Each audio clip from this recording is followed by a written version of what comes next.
나를 구원하실 분, 경배를 받으시기에 합당하신 분, 그리고 내 인생과 세상을 통치하시는 분으로 주님을 알게 되고, 우리는 그분 앞에 무릎 꿇고 경배하지 않을 수가 없는 것입니다. 어느 날 베드로가 가이사랴 빌립보에서 주님께 이렇게 고백합니다. 주는 그리스도시요 살아계신 하나님의 아들이십니다. 주님은 이 고백을 기다리신 거예요. 하나의 랍비, 인생의 모델이 아니라 하나님으로, 만왕의 왕으로, 모든 만물과 인생의 통치자로 인생이 주님을 고백하기를 원하신 거죠. 주님이 얼마나 기쁘셨던지 베드로에게 내가 내 이름을 베드로라 하라. 이제는 내 이름 위에 내 교회를 세우리라. 음부가 이기지 못하는 교회를 세우리라. 이렇게 약속까지 하셨습니다. 여기 계신 분들 중에 어떤 분들은 아직도 예수님을 그저 성인 중에 한 분, 전 인격을 가지신 분, 그리고 모든 사람보다 아주 탁월하신, 능력이 많으셔서 인생의 문제를 해결해 주시고 내 인생의 모델로 삼을 만한 그런 정도로 생각하시는 분도 분명히 있을 것입니다. 바라기는 성령께서 여러분들의 눈을 열어주시기를 바랍니다. 그리하여 그분이 하나님이시고 메시아이시고 그분이 온 인류의 통치자시고 전능자이심을 볼 수 있게 되기를 바랍니다. 그러면 우리 인생이 그 순간에 엄청난 변화를 경험할 수밖에 없는 것입니다. 두 번째로 이 사람의 문제는 구원에 대한 잘못된 접근을 하고 있는 것을 보게 돼요. 17절에 보면 그가 말하기를 내가 무엇을 하여야 영생을 얻으리까? 이렇게 묻습니다.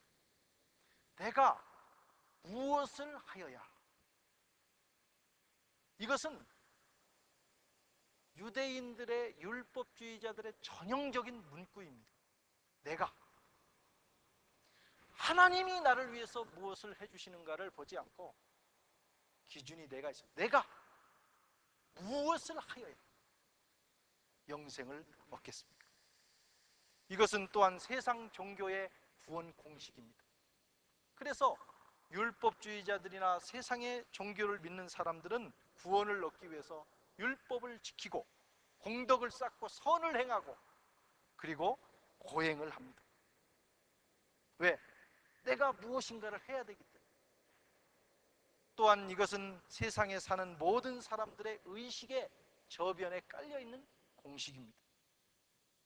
내가 그래도 구원받을 만한 뭔가를 해야지 어떻게 그냥 은혜로 구원받는단 말인가? 나는 그래도 이 정도는 했으니 그래도 하나님이 봐주시겠지. 나는 이 정도가 못 되니까 정말 형편없어. 내가 어떻게 감히 교회 나갈 수 있는가? 이런 생각들이 다 바로 내가 무엇을 하여야 하는 공식을 가지고 살아가는 사람들의 생각입니다. 그래서 좀 선하게 사는 사람들은 교만해지고 목이 곧습니다. 그래도 내가 이 정도 했으니까 자격이 있다고 생각하는 거예요. 그러나 그렇지 못한 사람들은 형편없이 나락으로 떨어집니다. 불행한 것은 교회 안에도, 교인들 가운데도 이런 분들이 많습니다. 지금 죽어서 천국문에 선다고 봅시다.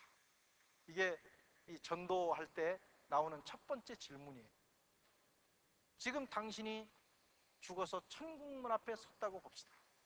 그때 주님께서 말씀하기를 내가 천국에 들어가야 될 이유가 뭐냐고 묻는다면 어떻게 대답하시겠습니까?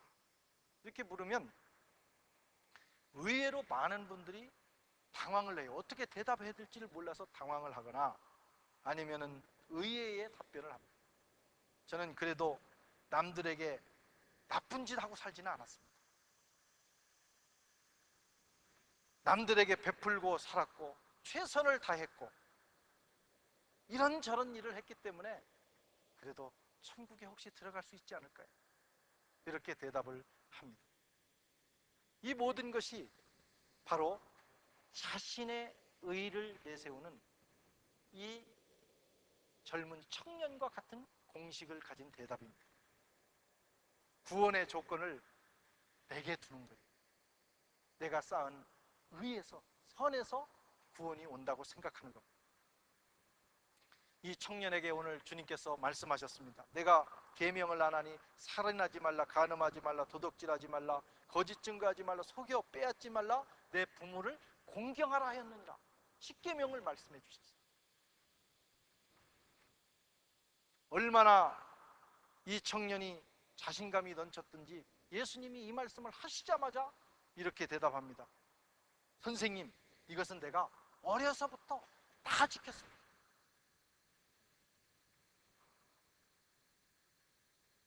이건 우리가 하는 말하고 다른 거예요. 유대인들이 유대인 기준에서 이 정도, 당시의 사람으로서 이 정도 얘기한다고 하는 것은 엄청난 것입니다. 그들이 율법을 지키는 정신은 대단하기 때문에 그렇습니다. 상상을 초월합니다. 그것에 비하면 저와 여러분들은, 유대인들에 비하면, 당시 유대인들에 비하면 저와 여러분들은 날라리, 땡땡이, 뭐 그런 정도, 여기 누구도 비교할 수가 없습니다. 이 청년이 그런 깨끗한 사람이었어요. 그런 자신감이 그에게 있었습니다. 그러나 이 청년은 오해했습니다. 율법을 오해했어요. 하나님이 율법을 주신 것은 율법을 지켜서 구원을 얻으라는 것이 아니라 율법을 통해서 자기가 죄인임을 깨닫고 율법을 통해서 너무 막 나가는 것을 막고 그리고 그리스도께로, 참 구원자이신 하나님께로 돌아가라고 하게 하기 위해서 율법을 주셨는데, 그만 율법의 기능을 오해하고 그것을 다 지켰기 때문에 내가 구원받을 자격이 있다, 이렇게 그는 생각한 것입니다.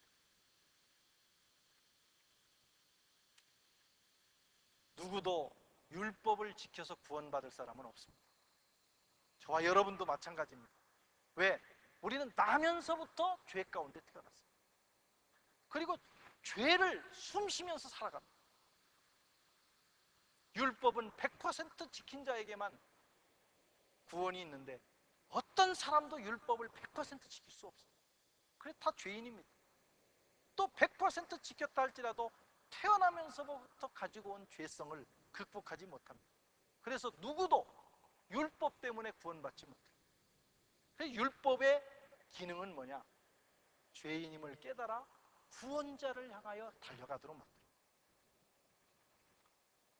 사람들은 오늘 또 그걸 착각하고 조금 선하게 살면 그것이 마치 구원의 조건을 만족시킨 것처럼 생각합니다. 또 그렇지 못하면 못한 사람을 멸시하고 또 본인도 절망합니다. 제가 이걸 어떻게 비교할까? 하나님의 구원의 의의 수준은 이만큼인데 인간들이 올라갈 수 있는, 거기에 올라갈 수 있는 정도의 수준이 어느 정도 될까? 어떻게 교인들에게 설명해야 좋을까 고민하다가 벼룩이 뛰는 것을 생각하게 됐어요. 어떤 벼룩은 자기의 그 몸무게의 10배, 20배 뛴다고 합니다. 벼룩이 튀듯이 엄청나게 뛰는 겁니다. 우리는 우리 몸의 3분의 1도 못 뛰어요. 근데 벼룩은 자기 몸의 몇 배를 뛰는 거예요. 그러니까 스스로 생각하기를 벼룩이 나는 굉장한 존재라는 거예요. 이야, 이 정도면 구원에 합당하다. 그런데 하늘은 멀고 먼다. 사람이 볼 때 벼룩이 뛰는 게 뛰어봤자지. 하나님 볼 때도 그러시는 거예요. 네가 뛰어봤자지. 여러분, 인간이 이룰 수 있는 그 의는 절대로 하나님의 의에 도달하지 못해요. 그래서 구원은 위로부터 오는 것입니다. 내가 땅으로부터 성취하는 것이 아니라 구원은 하나님께서 위로부터 내려주실 때 가능한 것입니다. 그러기에 하나님께서 그의 아들을 보내신 거예요. 그의 아들의 구원이라고 하는 그 선물을 담아서 이 땅에 보내셔서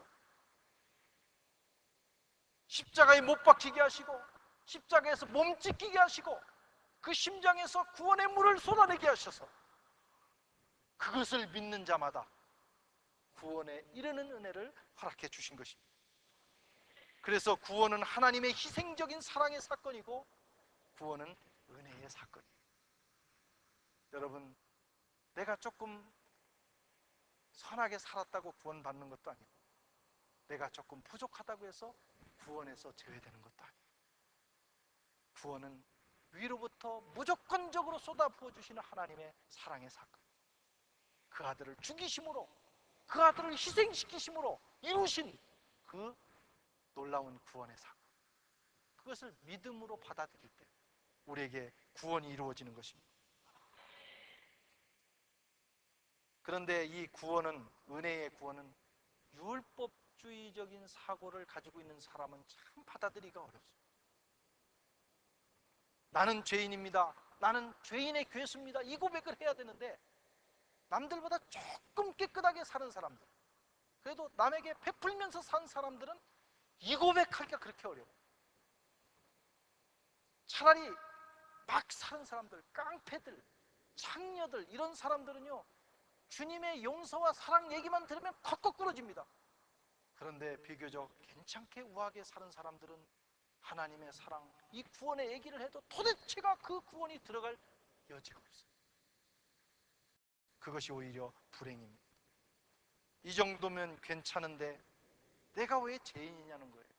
교회 가서 죄인 소리 듣기 싫다는 거예요. 나보다 못한 인간들이 세상에 얼마나 많은데 왜 자꾸 나보고 죄인이라고 하는 거예요. 그게 깨트려지기가 그렇게 어렵습니다.